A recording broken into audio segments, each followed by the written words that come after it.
This film made me kill my friend.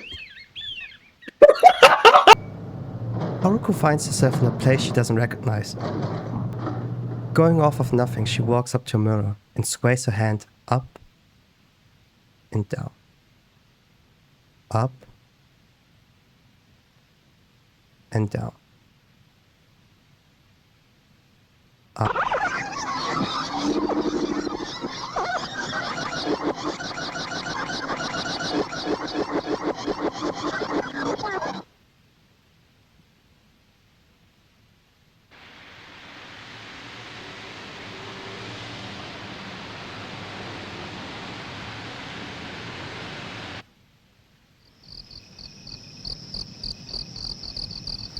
She finds herself in a halfway destroyed abandoned home. Nearby lays a bike in the rummages of what was once a home and is now dirt and debris. Wandering, she finds nothing but that. Except when she stumbles upon a wall with electricity meters connected to wires.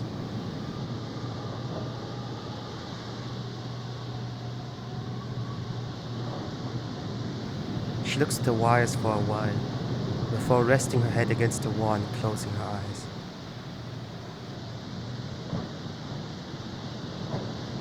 Flaring doors emerge and a family appears as quickly as it disappears.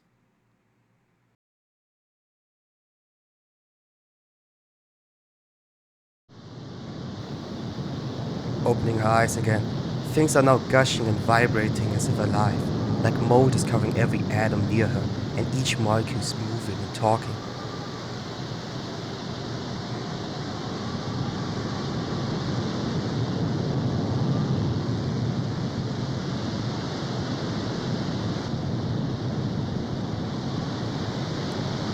She looks at the electricity meter again. Overwhelmed, her hands hold her weeping face while the mold continues to grow as she is overswept with faces of people.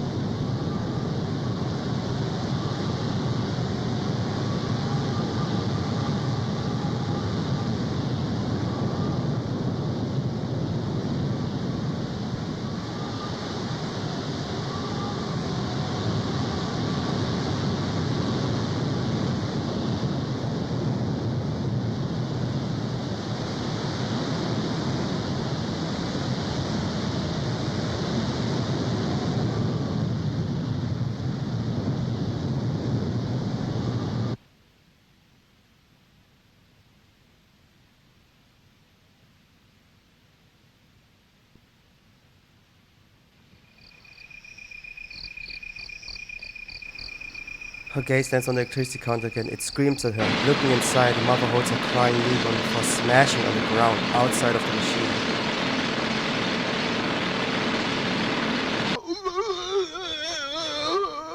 The baby morphs into an adult who pukes out two other people, their poses resembling the three wise monkeys.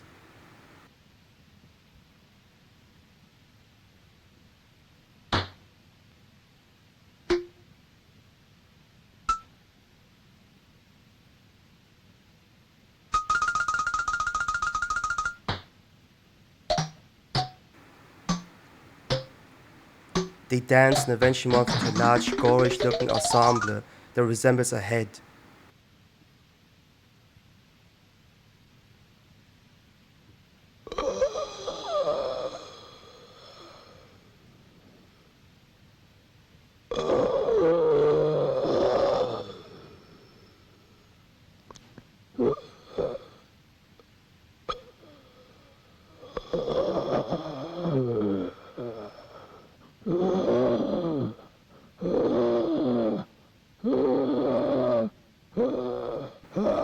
Haruko approaches it and begins petting it. The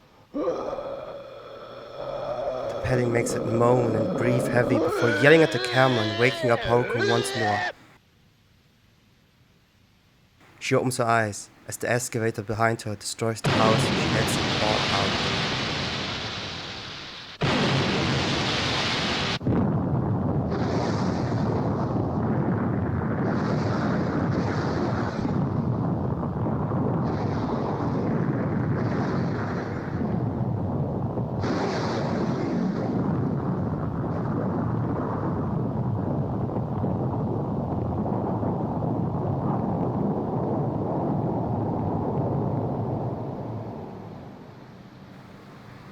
We find ourselves in the city.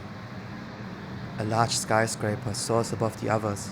Ignore that building on the right over there, please.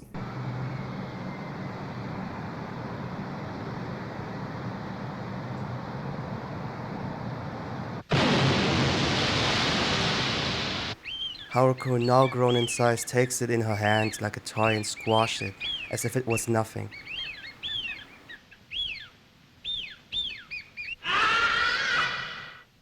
Her grin is cheerful before she reveals.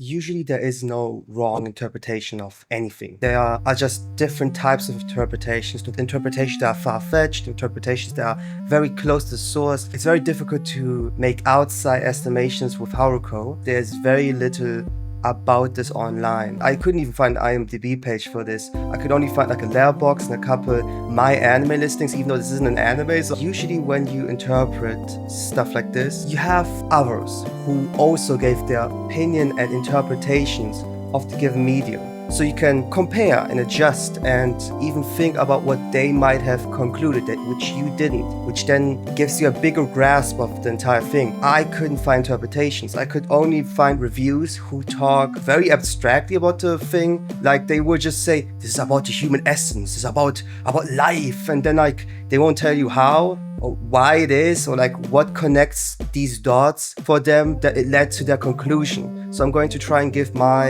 interpretation of Haruko's adventure and what I believe happened from start to end. For this, we're gonna need a little help from the Letterboxd page, which has the only interpretation / synopsis from which we can jump off of.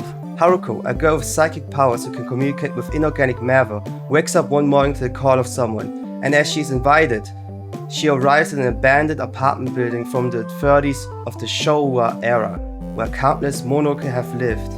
I would say from the perspective of me, it's a story of Haruko, like a regular girl, at least good-hearted, at least, just a normal person, falling into the obsession and the brutality of the monoke. Monoke are vengeful spirits in Japanese culture. At the beginning, Haruko wakes up inside of her home, I would say. She goes up to a mirror, does this, which is her being called. She's teleported to that said apartment, so to this abandoned, destroyed apartment. At the beginning, she doesn't have any powers, I would say. She isn't able to communicate with inorganic material. She doesn't have psychic powers. The house that she was teleported to is in the middle of being demolished. The demolishing of the home could be a representation of the waging of a war which destroys homes, literally, and also figuratively, memories being lost that were once lived inside of those homes. When she approaches the electricity meters, this is the spirits calling her. Approaches it, and then when she puts her head next to the electricity meter, this is where the exchange of power happens. This is where she gets the powers of being able to communicate with inorganic material. Which is why the world is suddenly vibrating, jittering, as if it was alive, because to her,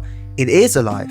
It's literally speaking to her. It's basically them transferring that power into her, I would say. By transferring part of the powers into her, they have overtaken her to a degree, but not yet fully. They fully trick her by having the electricity meter have a crying baby in it, which then push out a monoke, matter of fact 3 monoke, who then show off the 3 wise monkey pose to show that she can trust them. In the Western world, the 3 wise monkeys is the idea of ignorance. Ignoring evil, not hearing evil, and not talking about evil. In Japanese culture, something very positive is about not living evil, not speaking evil, and not thinking about evil. So to have your life fully exuded from evil. So in that sense, I would say she was even tricked by showing that she can trust them. And then when they morph, which I have no interpretation for that, I'm sorry, I don't know. When they morph, she walks up to them and communicates with them with her newfound powers by touching it. This is them overtaking her body, giving her this hate-filled rage and fueling her with it. Maybe I would even say, in that point, giving her the psychic abilities fully, which is why when she then feels the house behind her being crunched and destroyed, is overtaken by rage. Also note that the excavator's railings very much mirror the railings of a panzer. So this could be the Monoke exploding and not only seeing the home being destroyed, but also being reminded again of that war that might have led to their death. Spirits oftentimes are connected to places. They're bound to them. So seeing something that resembles a tank, which has already destroyed their home, now destroying their second home, definitely caused something to happen inside of the Monoke and thereby inside of Haruko, which then causes her to react this way and fall into this trance of rage. By the way, when you Google if the Showa era had tanks, Google says yes, and they used it to fight Godzilla. Don't let the creepypasta YouTubers find this movie, by the way, I swear to God. The darkest movie you've never heard about. And darkness. Lost media. I didn't even think of that thing. I was thinking like they would use this motherfucker as B-roll footage where I talk about like Jeff the Killer. Jeff the Killer then went up and started stabbing his brother with like this footage in the background. And then he said, I'm gonna Jeff the kill you. And then he Jeff and killed him. Jeff and killed Jeff and the last few minutes are, I would say, just her reigning with the power that she has now found. Not only instilling pain upon immaterial objects like the building, but also of people. Completely giving into the Monoke's hate-filled rage, which is why her head at the end explodes symbolically into the electricity counter, representing her having fully given in. Also, the reason why I think the Monoke are always inside of electricity counters, because during the Showa era, that's where mainly electricity took over, because of the Industrial Revolution and everything. Also, something I almost forgot. Remember that thing I told you to keep in mind for later? Well, now it's later. It was on screen earlier. I hope you're actually looking, not just drawing and having this in the background. It's going to be important for the test, you know. What do you mean you've graduated 10 years ago? Nobody. You need to go back to high school and retake one last test. And uh-oh, your parents aren't there anymore. And your crush saw the whole thing. What a nightmare, am I right? What an absolute nightmare! Yeah, anyways, now to the actual thing. It might also just be a Godzilla reference, the end thing of her destroying the city. Then again, I think it's multi-layered. The Three Wise Monkey Monoke could be representing the Showa era in general, and maybe could be representing the different states it was in. There was something called the Japanese Miracle, where Japan suddenly had a boom in its economy, so that could be the businessman, but that's for y'all to decide. There's also something I can feel about like a broken home being destroyed and not rebuilt. What do you think happened in this movie? What is your I'm assuming there was like a miscarriage or something. Really? Yeah. Oh. Or like something involving like a baby passing away. It just feels like it's like a lot of grief going on.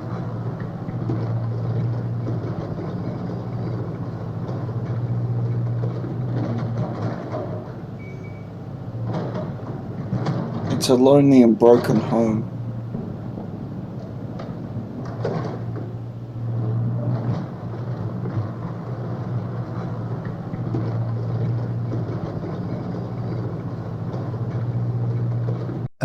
My interpretation could be completely wrong, by the way. It probably is, because I didn't do much research on the Showa era or who the director really is. I couldn't find much information in general. I couldn't even look up really who the actress was. First and foremost, I couldn't find anything on her. Secondly, the Japanese side of the internet doesn't really talk about this movie either. And this is actually not a reason why. It's just weird. Her name isn't Monoke in the credits. Her name is Girl. So if you have any interpretation on this or know stuff about anything about this video right now, that you think would be useful, please write them down below. I just want people talking about this because it's visually so cool and it's just so fun. And also, please watch the entire thing on your own. I had to trim down a lot. The whole thing, the Haruko video thing, isn't 6 minutes. It's like 15. I just had to edit it very nicely because the average TikTok mind can't handle this. But neither can I. So.